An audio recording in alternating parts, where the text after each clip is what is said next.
કેવી દુઃખદ સ્થિતિ છે આપણી.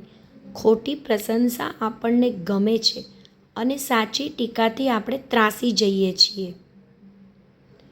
અસત્ય બોલીને જીતવા કરતાં સત્ય બોલીને હારી જવું વધારે સારું હોય છે. કોઈને ગમે તેવું ખોટું બોલવા કરતાં કોઈને કડવું લાગે તેવું સત્ય બોલવું વધારે સારું. ટીકામાં રહેલું સત્ય અને પ્રશંસામાં રહેલું જૂઠ જો માણસને સમજાય તો ઇતિહાસ કંઈક અલગ જ રચાય છે.